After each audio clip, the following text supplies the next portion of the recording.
आज हम लोग स्टार्ट करने जा रहे हैं सॉलिड स्टेट। ट्वेल्थ का ये फर्स्ट चैप्टर है केमिस्ट्री का, और एनसीईआरटी में भी फर्स्ट चैप्टर है। और ये ज़्यादा कोई लंबा सा चैप्टर है नहीं, छोटा सा चैप्टर है, बहुत कम कॉन्सेप्ट है इसमें, और इजली ख़त्म हो जाएगा, समझ पे आ जाएगा। एकदम बिल्कुल कॉन्सेप्चुअल सब्जेक्ट है, इसको समझना बहुत ज़रूरी है। तो आज हम लोग यही स्टार्ट करने जा रहे हैं। तो सबसे पहले देखते हैं states of matter. States of matter क्या होता है? स्टेट्स ऑफ मैटर सबको पता है। बेसिकली हम लोग को जो पढ़ना है उसमें तीन होता है, एक सॉलिड, एक लिक्विड और एक गैस। तीन ही स्टेट्स ऑफ मैटर है, लिक्विड और गैस। लिक्विड स्टेट और गैस स्टेट हम लोग 11th में ही पढ़ चुके हैं, 11th के केमिस्ट्री में ही हम लोग पढ़ चुके हैं। तो 12th का फर्स्ट चैप्टर सॉलिड स्टेट है। इसमें हम लोग को पढ़ना क्या होता है? सबसे पहला क्वेश्चन ये आता है कि इसमें हम लोग क्या क्या पढ़ने जा रहे हैं। तो सॉलिड स्टेट में हम लोग पढ़ेंगे कि एटम कंस्ट्रक्शन, एटम्स अरेंज कैसे रहता है।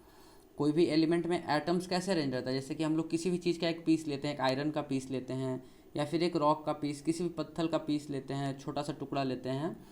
तो एक क्वेश्चन आएगा ना कि इसमें एटम तो हैं, ये सबको पता है कि छोटे छोटे एटम्स हैं, छोटे छोटे ऐसे ऐसे एटम्स हैं, बट ये अरेंज्ड कैसे हैं, ये कैसे उसमें किस साइड किस टाइप से अरेंज किए हुए हैं, ये बहुत बड़ा क्वेश्चन है। तो सॉलिड स्टेट में हम लोग को यही पढ़ना है कि अरेंजमेंट कितने टाइप्स का होता है, अरेंजमेंट कैसे कैसे होता है, अरेंजमेंट किस चीज़ पे डिपेंड करता है। ठीक है। और स्ट्रेंथ भी है जो काफ़ी हद तक अरेंजमेंट से ही, अरेंजमेंट पे ही डिपेंड करता है कि उसका अरेंजमेंट कैसा है, उसी पे ही स्ट्रेंथ भी डिपेंड करता है। तो सबसे पहले यहाँ पे तीनों स्टेट का डिफिनेशन लिखा है। सॉलिड, लिक्विड, गैस का सॉलिड स्टेट है। ये क्या है? जिसका डिफिनिट वॉल्यूम हो और फिक्स्ड शेप हो। Definite volume and fixed shape, उसी को हम लोग कहते हैं सॉलिड्स। क्या होता है? इसका वॉल्यूम भी डिफिनिट होता है, इसका वॉल्यूम चेंज नहीं होता है जनरली, ज़्यादातर टाइम, मतलब नॉर्मल अगर कंडीशन में देखा जाए तो ये चेंज नहीं होता है। और इसका एक फिक्स्ड शेप होता है, ऐसा नहीं है कि कोई भी सॉलिड को कहीं रखे और थोड़ी देर बाद उसका शेप अपने आप चेंज हो जाएगा। तो ये हो जाता है सॉलिड का डिफिनेशन। अब दूसरा क्या है? लिक्विड का डिफिनेशन। लिक्विड क्या होता है? तो which have definite volume but indefinite shape. उसका वॉल्यूम तो डिफिनिट है, हाँ, अगर हम 1 लीटर लिक्विड अभी रखें हैं तो 10 सेकेंड, 10 घंटे बाद, 15 घंटे बाद भी वो 1 ही लीटर रहेगा। लेकिन अगर हम अभी इसको एक बॉटल में रखे हैं और उसको गिरा दिए तो हो सकता है उसका शेप अगले टाइम चेंज हो जाए, शेप उसका सेम नहीं रहेगा। उसका शेप इनडिफिनिट होता है, उसका कभी भी शेप चेंज हो जाता है। उसको हम जिस चीज़ में रखेंगे उसके जैसा उसका शेप हो जाएगा। और लास्ट में आता है गैसीय स्टेट। तो गैसीय स्टेट क्या होता है? Which have neither definite shape not definite volume. उसका ना तो शेप होता है डेफिनेट और ना ही वॉल्यूम डेफिनेट होता है। मतलब कि एयर को जैसा शेप में ढालना चाहें वैसा कंटेनर में रखेंगे तो उसका शेप वैसा हो जाएगा। उसका वॉल्यूम को भी हम लोग कम इजीली कर सकते हैं। एयर को कंप्रेस करके हम लोग उसका, जैसे कि अगर ये कंटेनर है, इसमें एयर है, अगर हम इसको एक यहाँ एक पिस्टन लगाकर इसको दबाएंगे तो इसका वॉल्यूम कम हो जाएगा। तो इसका ना तो शेप डेफिनिट होता है और ना ही वॉल्यूम डेफिनिट होता है, इसीलिए इसी को गैस कहते हैं। तो अब आज हम लोग को इस चैप्टर में क्या पढ़ना है? बेसिकली ये दोनों जो लिक्विड और गैसीय स्टेट है, ये लिक्विड स्टेट है और ये गैसीय स्टेट है, ये दोनों हम लोग पढ़ चुके हैं 11th में। तो आज हम लोग को बेसिकली कवर करना है सॉलिड स्टेट। सॉलिड स्टेट कैसे बना होता है, इसका एटम्स कैसे अरेंज होते हैं, ये सब हम लोग को पढ़ना होता है। तो सॉलिड आया, सबसे पहला टॉपिक है सॉलिड क्या होता है। तो the material have definite shape and volume. जो मटेरियल सॉलिड होता है उसका डेफिनेट शेप और वॉल्यूम होता है, जैसा मैंने अभी बताया। रिजिडिटी भी होता है उसका। हाई डेंसिटी होता है, डेंसिटी उसका बहुत ज़्यादा होता है। लो कंप्रेसिबिलिटी, मतलब कि उसको उस पर अगर प्रेशर लगाएंगे, जैसे कि सपोज ये एक आयरन का टुकड़ा है या फिर किसी भी सॉलिड का टुकड़ा है, इस पर अगर हम प्रेशर ऊपर से दबाएंगे तो इसका वॉल्यूम बहुत मतलब बहुत ही कम ऐसा होगा कि थोड़ा बहुत कम गया। ऐसा नहीं है कि दबाए तो बहुत ज़्यादा उसका वॉल्यूम आधा हो गया, मतलब माइनर चेंज आता है, बहुत हल्का सा चेंज आता है, मानते हैं कि थोड़ा सा चेंज आ सकता है। तो लो कंप्रेसिबिलिटी, इसका लो बहुत ही कम कंप्रेसिबिलिटी होता है, ये बहुत जल्दी नहीं दबता है। उसके बाद नेक्स्ट पॉइंट क्या है? The constituent particles. The constituent particles are held by strong intermolecular forces. उनके बीच जो फोर्स होता है, जैसे कि सॉलिड का अगर दो पार्टिकल है, ये दो पार्टिकल है, तो इन दोनों के बीच जो फोर्स है, फोर्स ऑफ अट्रैक्शन है, वो बहुत स्ट्रांग होता है। स्ट्रॉन्ग इंटरमोलिकुलर फोर्सेस, उन दोनों के मॉलिक्यूल्स के बीच का जो फोर्स होता है बहुत ही स्ट्रांग होता है।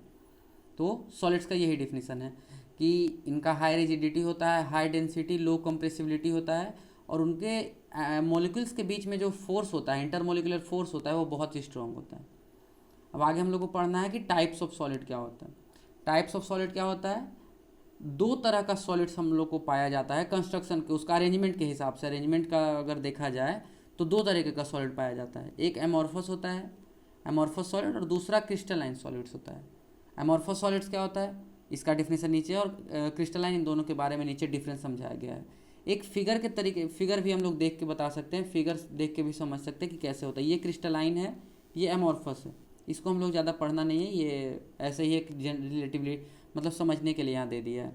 क्रिस्टलाइन में क्या होता है, एटम्स जो होता है वो अरेंज रहते हैं बहुत ही अच्छे से, मतलब कि उनका एक फिक्स्ड क्या बोल सकते हैं कि अरेंजमेंट होता है, वो ऐसा नहीं है कि कहीं भी एटम्स को पुट कर दिया जाता है।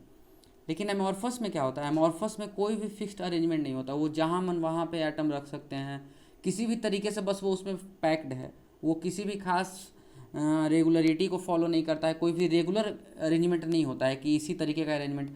अगर हम इस लाइन में देखें किसी खास, जैसे यहाँ पे हम देखते हैं इस लाइन में स्ट्रेट लाइन है, तो अगले लाइन में भी स्ट्रेट लाइन में सारा एटम्स है, जैसे कि यहाँ दिख रहा है। लेकिन यहाँ पे कुछ भी ऐसा नहीं, जैसे मन तैसे हम लोग देख रहे हैं, ऊपर नीचे कहीं भी एटम्स भरा पड़ा है। तो क्रिस्टलाइन और एमॉर्फस में यही डिफरेंस होता है, दोनों का अरेंजमेंट में बहुत यही डिफरेंस होता है जो यहाँ पे दिखा हुआ है। अब हम लोग डिफरेंस देखते हैं, डिफरेंस दोनों में क्या है। तो सबसे पहले आता है क्रिस्टलाइन सॉलिड्स और एमॉर्फस सॉलिड्स। तो डेफिनिट एंड रेगुलर अरेंजमेंट, इसका क्या होता है, डेफिनिट और रेगुलर होता है अरेंजमेंट, ऐसा नहीं कि अरेंजमेंट बदलते रहता है हर टाइम के बाद। इसका एक रेगुलर अरेंजमेंट होता है जो कि पूरा स्ट्रक्चर में वही अरेंजमेंट होगा। इसका doesn't have regular and arrangement of particles, इसका कोई रेगुलर अरेंजमेंट नहीं है, जहाँ मन वहाँ पे एटम्स मॉलिक्यूल्स हो सकता है, इसका कोई रेगुलर अरेंजमेंट नहीं है कि अगर इस पार्टिकल को लिया जाए, जैसे कि सपोज हम बोलें कि एक ये एटम हुआ, अगर ये एक पीस ले लिए हम लोग, यहाँ से एक पीस ले लिए और ये दूसरा पीस ले लिए, तो क्रिस्टलाइन में इसमें भी जैसा ऐसा अरेंजमेंट है उसमें भी ऐसा ही रहेगा। लेकिन एमॉर्फस में जरूरी नहीं, इसमें कुछ और अरेंजमेंट हो, इसमें कुछ और अरेंजमेंट हो, तो इसमें क्या होता है, रेगुलर अरेंजमेंट नहीं होता है। अब दूसरा पॉइंट क्या है, they are true solids. They are true solids का क्या मतलब होता है कि जो सॉलिड्स का सारा डेफिनेशन होता है वो ये फॉलो करते हैं, तो इसको ट्रू सॉलिड्स कहा जाता है, ठीक है ना। और एमॉर्फस क्या होता है, they are pseudo solids. Pseudo का मतलब होता है झूठा, जैसे सूडो फोर्स होता है ना, झूठा फोर्स जो कि रियलिटी में एग्जिस्ट नहीं करता है। तो ये सॉलिड्स जैसा दिखते तो हैं एमॉर्फस सॉलिड्स, लेकिन रियलिटी में सॉलिड्स नहीं होते हैं, ये सुपर कूल्ड लिक्विड्स हैं, मतलब कि ये लिक्विड्स हैं जो कि बहुत ज़्यादा ठंडे हो चुके हैं। जैसे कि ग्लास का एग्जांपल लेते हैं, तो ग्लास अपने मेल्टिंग पॉइंट से काफ़ी नीचे आ गया है, तो वो जम गया है, जैसे बर्फ़ जम जाता है ना, वैसे ही वो लिक्विड्स हैं जो ज़्यादा ठंडा होकर जम जाता है, वो सॉलिड्स प्योरली सॉलिड्स नहीं है। एमॉर्फस सॉलिड्स जो हैं वो सूडो सॉलिड्स हैं, झूठा सॉलिड। अब क्या है, तीसरा पॉइंट क्या है, this have long order arrangement of particle. Long order मतलब क्या होता है कि एक जैसा अरेंजमेंट बहुत देर, बहुत दूर तक, जहाँ तक हम लोग पहुँचेंगे वहाँ तक एक जैसा अरेंजमेंट मिलेगा। और इसका they have short order arrangement, इसमें क्या है, अरेंजमेंट बहुत छोटा छोटा हो सकता है कि 2-3 एटम स्ट्रेट लाइन में हो फिर टेढ़ा हो जाए, फिर टेढ़ा होने लगे। लेकिन इसमें क्या है, अगर 1-2-3 एटम स्ट्रेट लाइन में तो बहुत सारा हजारों लाखों एटम्स एक ही लाइन में होगा। तो इसमें क्या है, they have short order arrangement और इसमें लॉन्ग ऑर्डर अरेंजमेंट है।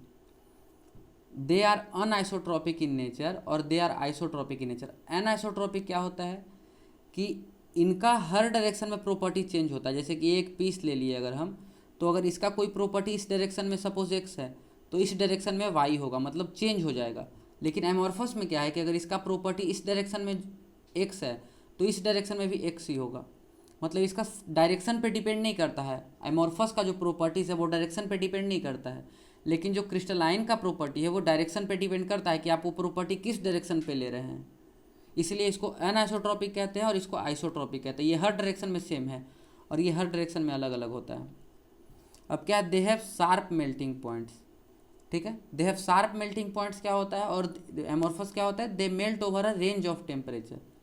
तो शार्प मेल्टिंग पॉइंट क्या होता है, तो शार्प मेल्टिंग पॉइंट समझने के लिए आप ये बस समझिए कि एक टेम्परेचर, सपोज इसका टेम्परेचर x डिग्री सेल्सियस है, मेल्टिंग पॉइंट है या फिर बॉइलिंग पॉइंट है, तो x डिग्री सेल्सियस पे जाते के साथ x+1 डिग्री सेल्सियस जैसे ही x टेम्परेचर को क्रॉस किया, तो सारा का सारा सॉलिड मेल्ट हो जाएगा, सारा का सारा सॉलिड लिक्विड में बदल जाएगा पिघल के। लेकिन एमॉर्फस में क्या होता है, इसका एक रेंज में होता है, एक रेंज, जैसे कि मान लो कि एक 50 डिग्री सेल्सियस से 60 डिग्री सेल्सियस तक ये मेल्ट होते रहेगा। कुछ सॉलिड 50 डिग्री सेल्सियस पे मेल्ट होगा, कुछ 51 पे, कुछ 52, कुछ 53, कुछ 54, कुछ 55, कुछ 56, ऐसे करके 60 डिग्री तक ये मेल्ट करते जाएगा। ऐसा नहीं कि कोई खास टेम्परेचर पे ये मेल्ट करता है, ये हर टेम्परेचर, एक रेंज ऑफ टेम्परेचर पे, एक सम मान लो कि एक टेम्परेचर से लेकर दूसरे टेम्परेचर का एक रेंज होता है, उतना पूरा टेम्परेचर रेंज तक ये मेल्ट करते रहता है। तो एग्जांपल्स क्या है इसका ले सकते हैं, मेटल्स, साल्ट्स, बहुत तरह का एग्जांपल है इसका, ग्लास एक एग्जांपल ले सकते हैं एमॉर्फस सॉलिड्स का। तो ये हमारा डिफरेंस हो गया क्रिस्टलाइन सॉलिड्स और एमरफस सॉलिड्स का डिफरेंस हो गया कि इन दोनों में क्या क्या डिफरेंसेस हैं। अब अगला टॉपिक क्या है, classification of crystalline solids. Classification क्या है, कैसे कैसे क्रिस्टलाइन सॉलिड्स को हम लोग क्लासीफाई करते हैं। तो आयनिक, मोलिक्यूलर, कोवैलेंट और मेटेलिक। ठीक है, आयनिक किसको कहते हैं, जिनमें एटम्स के बीच में आयनिक बॉन्ड हो उसको आयनिक सॉलिड्स कहते हैं। ठीक है, जिनके मोलिक्यूल्स के बीच में मोलिकुलर मतलब बॉन्ड हो, जैसे कि डाइपोल मोमेंट हो, एच बॉन्ड हो, तो ये सब को हम लोग मोलिकुलर सॉलिड्स कहते हैं। H2O का जैसे बर्फ़ हम लोग ले सकते हैं, सॉलिड है ना, आइस, तो H2O ही तो है ये ना। ये इसमें क्या होता है, डाइपोल मोमेंट होता है, एच बॉन्ड होता है, तो एच बॉन्ड होता है, तो इसमें क्या है, ये भी एक तरह का मोलिकुलर बॉन्ड है, तो मोलिकुलर बॉन्ड की वजह से इस मोलिकुलर सॉलिड्स को कहा जाता है। कोवैलेंट में क्या होता है, कोवैलेंट मतलब हो गया कि जिसमें कोवैलेंट बॉन्ड हो, जिसमें दो एटम्स या मॉलिक्यूल्स के बीच कोवैलेंट बॉन्ड हो, जैसे कि डायमंड में होता है, डायमंड में कोवैलेंट बॉन्ड होता है, जिसको कोवैलेंट सॉलिड्स कहते हैं। मेटालिक क्या हो गया, जिसमें मेटालिक बॉन्ड हो, जिसमें मेटल्स के बीच में मेटालिक बॉन्ड एक अलग टाइप का बॉन्ड होता है, जो आपने 11th में पढ़ा होगा। इलेक्ट्रॉन्स के फ्लो के वजह से ये मतलब ये बॉन्ड बनता है, तो इसी को मेटालिक बॉन्ड कहते हैं। इसका एग्जांपल है सोडियम, जिंक, कॉपर, आयरन, ये सब मेटालिक बॉन्ड है, तो ये सब मेटालिक सॉलिड्स हो गया। तो यहाँ पे classification of solid crystalline solids था कि क्रिस्टलाइन सॉलिड्स कितने टाइप्स के होते हैं, तो आयनिक हो सकते हैं, वो मोलिकुलर हो सकते हैं, वो कोवैलेंट हो सकते हैं और मेटालिक हो सकते हैं। अब हम लोग स्टार्ट करते हैं एकदम बेस से, स्टार्टिंग से, कि कैसे कैसे हम लोग आगे बढ़ते हैं। तो सबसे पहला टॉपिक हमारा है यूनिट सेल। यूनिट सेल क्या होता है, यूनिट सेल क्या होता है, the smallest portion of crystal lattice which can be repeated is known as unit cell.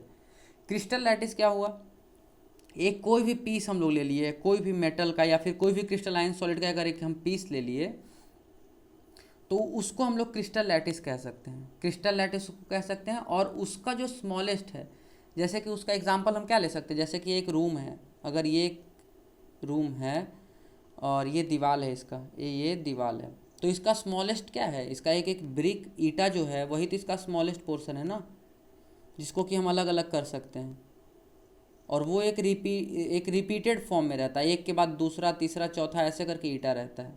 उसी तरह यूनिट सेल, अगर एक क्रिस्टल लैटिस एक ऑब्जेक्ट हम लोग उठा लिए, क्रिस्टल सॉलिड उठा लिए, एक पीस उसका उठा लिए, तो उसमें जो ये यूनिट सेल है ऐसे ही ईंटे की तरह वहाँ पे अरेंज किया हुआ रहता है, तो उसी को हम लोग क्रिस्टल लैटिस कहते हैं। और इसी तरह वो अरेंज रहता है जिससे कि हम लोग पूरा क्रिस्टल को मतलब पूरा क्रिस्टल बन पाता है, यही स्मॉल स्मॉल यूनिट सेल मिला करके। तो क्या है, स्मॉलेस्ट पोर्शन है जिसको रिपीट कर सकते हैं। रिपीट का क्या मतलब हुआ कि इसको रिपीट कर रहे हैं, ऐसे एक के बाद एक को लगा रहे हैं तो बनते जा रहा है। अब यहाँ पे सेल पैरामीटर्स होता है ABC और अल्फा बीटा गामा। ABC क्या होता है, एज लेंथ, ये जो साइड का लेंथ है ABC, ये B है, ये A है और ये C है, ये तीनों क्या है, एज लेंथ है, उसका साइड का लेंथ। अगर एक क्यूबॉइड हम लोग देखें तो उसका साइड का जो लेंथ है वही ABC है। और इन तीनों एजेस के बीच में जो एंगल हैं, जैसे अल्फ़ा बीटा गामा, ये तीनों एंगल्स हैं। ठीक है, तो यहाँ पे 6 पैरामीटर्स होते हैं, सेल पैरामीटर्स इसको कहते हैं, 6 टाइप्स के होते हैं, ABC और अल्फ़ा बीटा गामा, बस यही समझना है। अब इसी पे डिपेंड करेगा कि किस टाइप का वो क्रिस्टल लैटिस है, वो यूनिट सेल किस टाइप का है, जिसको ब्रेवियर्स लैटिस कहते हैं। लैटिस कितना टाइप का हो सकता है, मतलब अरेंजमेंट कितना टाइप का हो सकता है, इन्हीं 6 प्रॉपर्टीज, इन्हीं 6 पैरामीटर्स पे वो डिपेंड करेगा, अल्फ़ा बीटा गामा पे और ABC पे। हम लोग इसको चेंज कर सकते हैं, इसको चेंज कर सकते हैं, तो अलग टाइप का अरेंजमेंट हो जाएगा। तो आगे हम लोग को वही पढ़ना है कि ये किस तरीके से इन 6 पैरामीटर्स पे डिपेंड करता है हमारा यूनिट सेल का कंस्ट्रक्शन, कि हमारा यूनिट सेल कैसा होगा। अब अगला क्या है, crystal lattice. The 3D arrangement of unit cell is known as crystal lattice. Unit cell जैसा मैंने अभी बताया, उसको अगर 3D में हम अरेंज कर दें तो वो एक क्रिस्टल लैटिस हो जाता है। जैसा कि ये एक फोटो मैंने यहाँ पे दिखाया है, इस पिक्चर में क्या है, ये एक यूनिट सेल है, ये जो दिखा रहे हैं हम आपको, ये यूनिट सेल है।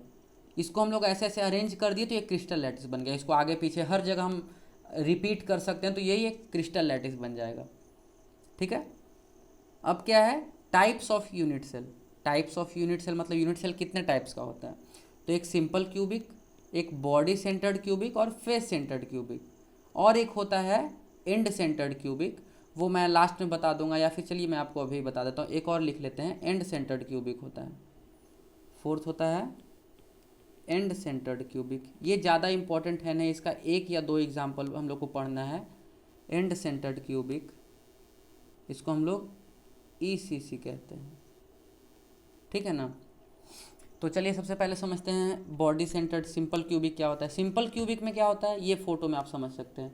इसके कॉर्नर्स पे एटम होते हैं, ये जो कॉर्नर्स हैं ना, कॉर्नर्स पे एटम होते हैं, यहाँ पे यहाँ पे यहाँ पे ऐसे करके कॉर्नर्स पे सिर्फ एटम हुए तो इसको सिंपल क्यूबिक कहा जाता है। जैसा कि ये है, ये हम लोग देख सकते हैं यहाँ पे, ठीक है। और एक होता है face centred cubic. Face centred cubic में क्या होता है, इसके कॉर्नर्स पे तो एटम है ही, मतलब पहले से ही है, जैसा कि भी सिंपल क्यूबिक में था।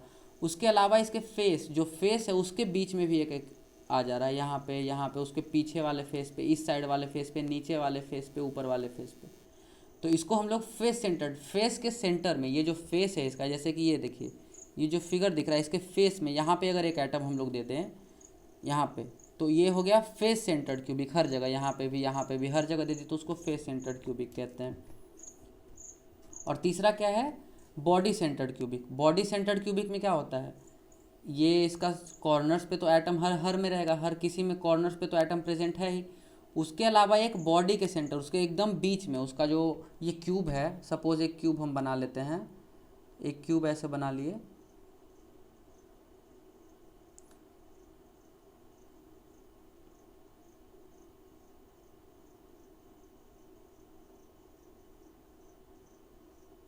एक क्यूब के सेंटर में यहाँ पे अगर उसके बीच में भी एक एटम हो इसके अलावा, इन सब के अलावा, तो उसको हम लोग बॉडी सेंटर्ड क्यूबिक कहते हैं। अब एंड सेंटर्ड क्यूबिक क्या है, एंड सेंटर्ड में क्या होगा, ये हर जगह बीच वाला एटम बस हम लोग हटा देते हैं। चलिए बीच वाला पहले हटा देते हैं। बॉडी सेंटर्ड समझ में आ गया, अगर नहीं समझ आया तो डाउट में आप लोग पूछ सकते हैं, अगर कुछ डाउट हो। एक बार मैं फिर बता देता हूँ कि जो क्यूब का ज्योमेट्रिकल सेंटर है, इसका जो बीच है एकदम बीच में, सेंटर में, वहाँ पे अगर एक एटम प्रेजेंट हो और सारा कॉर्नर्स पे प्रेजेंट हो तो उसको हम लोग बॉडी सेंटर्ड कहेंगे। और अगर उसके फेस के सेंटर पे प्रेजेंट हो और कॉर्नर्स पे भी प्रेजेंट हो तो उसको हम लोग फेस सेंटर्ड क्यूबिक कहेंगे। तो एंड सेंटर्ड में क्या होगा कि ये कॉर्नर्स पे तो प्रेजेंट होंगे, ये जो कॉर्नर्स हैं, कॉर्नर्स पे तो जैसा कि मैंने पहले हर में प्रेजेंट होगा, हर कोई जितना टाइप का स्ट्रक्चर है सब में प्रेजेंट होगा। उसके अलावा क्या है, उसके अलावा ये एंड एक साइड और ये दूसरा साइड, यहाँ पे अगर प्रेजेंट हो, बस ये दोनों साइड, इधर उधर कहीं भी नहीं, बस ये दोनों फेस के एंड पे, तो उसको हम लोग एंड सेंटर्ड क्यूबिक कहते हैं। एक टाइप का सिंपली समझ सकते हैं, ये फेस सेंटर्ड क्यूबिक का ही एक्सटेंशन है, एक special case of face centred cubic. इसका स्पेशल केस है ये, क्योंकि इसमें बस दो ही फेस के साइड यहाँ पे एटम प्रेजेंट है। तो ये एक एंड सेंटर्ड क्यूबिक हो गया। यहाँ पे मैंने आपको चारों टाइप्स ऑफ यूनिट सेल समझा दिया, कितना टाइप का यूनिट सेल हो सकता है, ठीक है। अब हम लोग पढ़ते हैं कि number of atoms per unit cell, ठीक है। नंबर ऑफ एटम्स क्या होता है कि एक यूनिट सेल में कितना एटम होता है, ये समझना बहुत इंपॉर्टेंट है। इस चैप्टर का बेस यही है, ये आप समझिएगा तो आपसे पूरा चैप्टर का हर क्वेश्चन सॉल्व होगा कि उसका एटम्स कैसे हम लोग निकाल रहे हैं, ठीक है। तो चलिए एक एग्जांपल लेके आपको समझाते हैं। चलिए इस फिगर में देखते हैं, नहीं आपको मैं अलग से यहाँ बना देता हूँ एक फिगर। तो जैसा कि हम देख रहे हैं कि अगर एक यूनिट सेल हम बना रहे हैं, ऐसे करके एक यूनिट सेल बना रहे हैं, तो इसके कॉर्नर्स पे कितने कॉर्नर्स है, इसके 1 2, इसके जितने कॉर्नर्स है सब कॉर्नर्स पे मैं एक एक एटम लगा देता हूँ। 1 2 3 4 5 6 7 8 एटम्स है। तो आपको क्या लग रहा होगा कि एक यूनिट सेल में कितना एटम्स होना चाहिए, 8 होना चाहिए, क्योंकि 8 है। लेकिन आप एक बात भूल रहे हैं कि यूनिट सेल कभी अकेले एग्जिस्ट नहीं करता है, यूनिट सेल के साथ और भी बहुत सारे यूनिट सेल होता है। तो हम लोग को कैलकुलेट करना होगा कि इस एटम का इस यूनिट सेल में कितना कंट्रीब्यूशन है, ठीक है ना। जैसे कि हम इसका एग्जांपल कैसे ले सकते हैं, सपोज एक बल्ब है, एक बल्ब जल रहा है, यहाँ पे एक बल्ब जल रहा है और इसके नीचे ऐसे ऐसे करके 4 कमरा है, एक यहाँ पे और एक यहाँ पे ऐसे कर कमरा है, और एक यहाँ पे कमरा है, और एक यहाँ पे कमरा है, और बल्ब एक है एकदम ऊपर, एक हैंगर पे लटक रहा है, और इस कमरा के ऊपर से चारों में लाइट जा रहा है। तो इस बल्ब का इस कमरे में कितना % लाइट आ रहा है, 25, मतलब 1/4 पार्ट ऑफ बल्ब है जो ये कमरा यूज़ कर रहा है, 1/4 ये कमरा यूज़ कर रहा है, 1/4 ये और 1/4 ये। ऐसा तो कह नहीं सकते ना कि इस कमरे के पास भी एक बल्ब है, इस कमरे के पास भी एक बल्ब है, क्योंकि एक कमरे के पास तो उसका 1/4 हिस्सा ही जा रहा है ना। उसी तरह एटम में भी यहाँ समझ सकते हैं, इसके साथ तो 4 तो जुड़ा है ना, एक आगे में, एक इसके पीछे में, एक साइड में और एक इसके लेफ्ट में, मतलब एक यहाँ पे ये पार्ट, एक इस पार्ट और एक इस पार्ट में और एक इस पार्ट में, 4 पार्ट में इसका 4 क्यूब के साथ शेयर हो रहा है। ये देख सकते हैं आप यहाँ पे समझिए, ये देखिए एक यहाँ पे भी क्यूब है, तो ये एटम का अगर हम मानते हैं तो एक इसमें भी शेयर होगा, एक इसमें शेयर होगा। अब एक यहाँ पे भी तो क्यूब है ना, इसके एक पीछे में क्यूब है, एक इसके आगे में क्यूब है और एक इसके इधर क्यूब है, तो 4 क्यूब तो नीचे हो गया, 1 2 3 और ये 4 क्यूब के साथ तो ये शेयर कर रहा है ना। अब 4 इसके ऊपर भी तो हैं, यहाँ पे अगर देखा जाए तो इसके ऊपर भी तो 4 है ना, तो 4 टोटल एक एटम है वो 8 यूनिट सेल में शेयर हो रहा है। एक एटम 8 यूनिट सेल में उसका हिस्सा जा रहा है। तो एक यूनिट सेल में कितना हिस्सा आएगा, सपोज हम आपको यूनिटरी मेथड से समझा देते हैं कि सपोज एक एटम 8 यूनिट सेल में शेयर हो रहा है। इसको अगर आप अच्छे से समझना चाहते, चलिए मैं आपके लिए एक बार फिर से फिगर बना देता हूँ। यहाँ पे ऐसे ऐसे ऐसे ऐसे, यहाँ पे एक एटम है, तो आप देख सकते हैं कि ये इन चारों के साथ शेयर हो रहा है। अब इसके ऊपर में, यहाँ पे इसके जस्ट ऊपर में भी तो 4 होगा ना, इसके ऊपर में जैसे यहाँ पे इन दो, ये 2 है, ये 2 है, तो इसके ऊपर में भी तो 2 होगा जो इसको शेयर करेगा। तो उन चारों को और इन चारों के साथ ये शेयर हो रहा है, तो एक एटम 8 यूनिट सेल के साथ शेयर हो रहा है। तो एक एटम का एक यूनिट सेल में क्या हिस्सा है, 1 atom share in 1 unit cell कितना हुआ, एक यूनिट सेल में उसका क्या कितना हिस्सा आ रहा है, 1/8। ठीक है, यानी कि जो एक एटम है, ये जो कॉर्नर का एक एटम है जो हम अभी पढ़ रहे थे, ये जो एटम है एक एटम का, ये एटम का इस क्यूब में इस यूनिट सेल में इसका हिस्सा आ रहा है 1/8। और ऐसा ऐसा टोटल कितना एटम्स है, 1 2 3 4 5 6 7 8 है। तो टोटल यूनिट सेल कितना, टोटल एटम्स कितना है 8, और एक का हिस्सा आ रहा है 1/8, तो टोटल कितना हो गया, जैसे कि नंबर ऑफ एटम्स हम निकालेंगे तो कितना हो जाएगा, 1/8 × 8 = 1। तो एक यूनिट सेल में सिंपल क्यूबिक में, अगर एक सिंपल क्यूबिक का हम बात करें तो number of atoms in unit cell हो जाता है 1। कैसे, वो मैंने अभी आपको समझाया कि एक एटम का 1/8 हिस्सा उस क्यूब में, उस यूनिट सेल में जा रहा है, और वैसा वैसा टोटल 8 एटम्स है, तो टोटल कितना हो जाएगा, 1/8 × 8 = 1। अब क्या है, बॉडी सेंटर्ड क्यूबिक का देखते हैं। बॉडी सेंटर्ड क्यूबिक में क्या है, तो अब एक चीज़ तो आप समझ गए ना, ये जो कॉर्नर्स वाला का तो हर जगह सेम होगा, हर जगह उतना ही होगा, तो हर जगह कॉर्नर्स वाले का तो सेम है। और यहाँ पे क्या है, एक सेंटर में है। अब एक क्यूब के सेंटर में जो है, इस क्यूब के जो सेंटर में है, यहाँ पे जो है, ये तो किसी के साथ शेयर नहीं हो रहा है ना, ये तो पूरी इसी क्यूब में है, इसी क्यूब में ऑक्यूपाइड है, ये तो कहीं बाहर शेयर नहीं हो रहा है किसी और क्यूब से, तो किसी और यूनिट सेल से शेयर नहीं हो रहा है। तो इसका जो सेंटर्ड वाला है वो पूरा उसी यूनिट सेल में रहेगा। तो इसका टोटल नंबर ऑफ एटम्स कितना हो जाएगा, एक तो पहले कॉर्नर्स वाले का 1/8 × 8 हो गया, प्लस 1 × 1, एक एटम है सेंटर में जो कि एक के साथ शेयर हो रहा है, तो 1 × 1, तो टोटल कितना हो गया 2। अब फेस सेंटर्ड क्यूबिक का देखते हैं। फेस सेंटर्ड क्यूबिक में कॉर्नर्स वाले का फिर से सेम, और जो फेस का सेंटर में है, जो फेस के सेंटर में, जैसा कि मैंने यहाँ पे बताया, तो ये कितने के साथ शेयर होगा, एक इस एटम के साथ और एक इसके आगे में जो एटम है, ऐसे एक इसके आगे में जो यूनिट सेल है उसके साथ ये शेयर होगा। तो टोटल कितना हो गया, 2 यूनिट सेल के साथ शेयर हो रहा है एक एटम जो कि फेस सेंटर्ड में है। और ऐसा ऐसा टोटल कितना फेस होता है क्यूब में, 1 2 3 4 5 और 6, टोटल एक यूनिट सेल में 6 फेस होता है। आप खुद देख सकते हैं एक क्यूब का कितना फेस होता है, एक ऊपर एक नीचे, एक दाएं एक बाएं। जैसा कि हम लोग लूडो खेलते हैं तो लूडो में जो क्यूब होता है उसका कितना साइड होता है, 6 साइड होता है ना। तो हर साइड का एटम आधा आधा उसमें पार्टिसिपेट कर रहा है, तो टोटल एटम कितना हो गया, 1/2 × 6। एक एटम आधा टाइम मतलब हाफ शेयर दे रहा है एक यूनिट सेल को, टोटल वैसा ही कितना एटम्स है 6। तो टोटल यहाँ पे कितना हो गया, 1/8 × 8 ये हो गया 1, और 1/2 × 6 ये हो गया 3, टोटल कितना हो गया 4। ठीक है, तो टोटल एटम्स 4 हो गया। अब आगे देखते हैं पैकिंग फ्रैक्शन। तीनों का समझ में आ गया ना, क्यूबिक सेल का कितना है टोटल एटम 1, और बॉडी सेंटर का कितना है 2, और फेस सेंटर्ड का कितना है 4। तो इसमें अगर कोई डाउट हो, क्योंकि अगर ये बहुत ज़रूरी है समझना कि कैसे निकला है, तो ये इसमें तो हमको जहाँ तक लग रहा है कि डाउट नहीं होना चाहिए। मैंने इसको अच्छे से समझाया है कि कैसे 1/8 कैसे आ रहा है। ठीक है, इसमें भी समझने में दिक्कत नहीं होना चाहिए कि क्योंकि 1/8 तो समझ में आ गया, अगर तो ये तो पता ही है कि अगर सेंटर में है तो उसका पूरा का पूरा हिस्सा उसी यूनिट सेल में रह रहा है, तो उसके वजह से उसका पूरा का पूरा हिस्सा उसी यूनिट सेल को मिलेगा।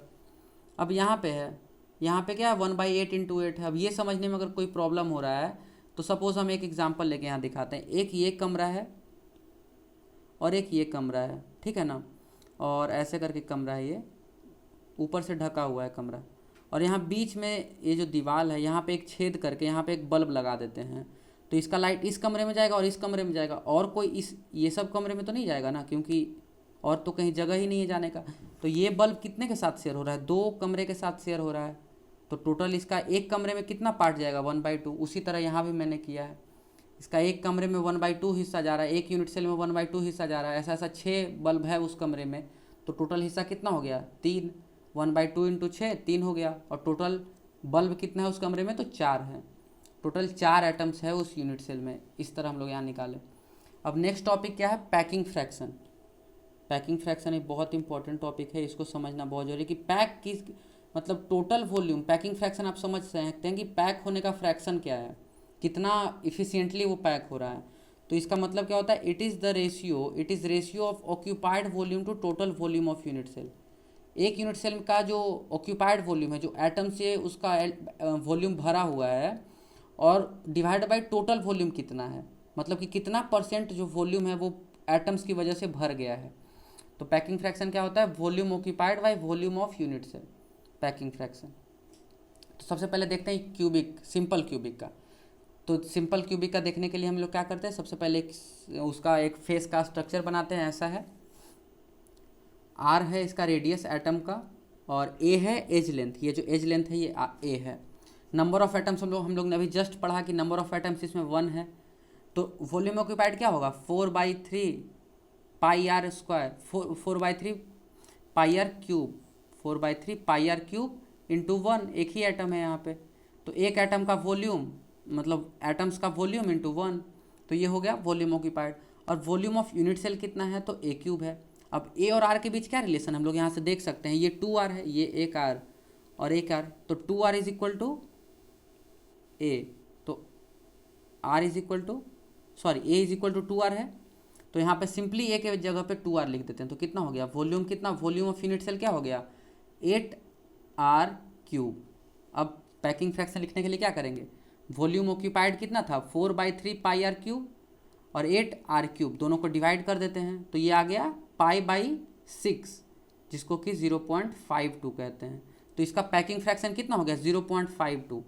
अगर परसेंटेज में देखना चाहते तो परसेंटेज में क्या है, 52% जो उसका वॉल्यूम है वो ऑक्यूपाइड है।